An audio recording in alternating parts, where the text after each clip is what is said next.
নমস্কার বন্ধুরা, ওয়েলকাম সবাইকে শুভ স্পোর্টস নিউজ চ্যানেলে। তো বন্ধুরা, আইএসএলের সবচেয়ে লজ্জাজনক একটা ঘটনা ঘটে গেল। সেই ঘটনাটা নিয়ে এই ভিডিওতে জানাবো। মোহনবাগান আর এলিক্সির জিততে পারবে কিনা তা নিয়েও জানাবো। তাই সবাইকে অনুরোধ করব, সাবস্ক্রাইব করে দিন সবাই প্লিজ।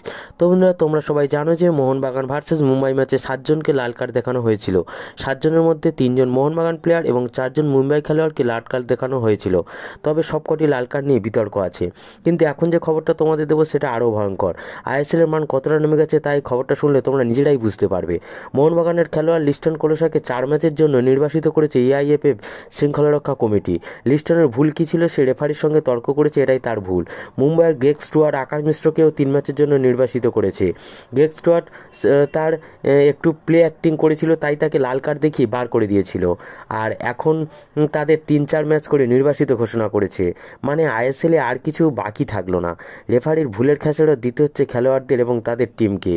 মোহনবাগান তাদের ভাঙাচোরা দল নিয়ে গোয়ার কাছে 4-1 হেরেছে। তার উপর ব্র্যান্ডন হ্যামিল 60 মিনিটে চোট পেয়ে গোয়ার বিরুদ্ধে উঠে যাওয়ায় মোহনবাগানকে 10 জনে খেলতে হয়েছিল পুরো ম্যাচ। এদিকে মুম্বাইও তাদের লাস্ট ম্যাচ কেরালার কাছে 2-0 গোলে হেরেছে। মুম্বাইয়েরও তাই মোহনবাগানের মতো একই অবস্থা। এখন খেলা যেদিকে গড়াচ্ছে তাতে টেবিল টপার হওয়া মোহনবাগানের কাছে স্বপ্নের হয়ে দাঁড়িয়েছে।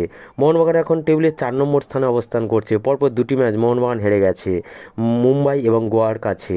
এখন লিগ শিল্ডের দৌড়ে অনেকটাই পিছিয়ে পড়ছে মোহনবাগান। এই সময় পয়েন্ট তালিকায় 1 নম্বরে রয়েছে গয়া। লিগ শিল্ডের দৌড়েও তাই গয়া অনেকটাই এগিয়ে রয়েছে অন্যান্য দলগুলির তুলনায়। এখন শুধু দেখার মোহনবাগান আবার কামব্যাক করতে পারে কি না। আর তোমাদের কি মনে হয়, মোহনবাগান লিগ শিল্ড জয় করতে পারবে? তা কমেন্ট বক্সে জানাও।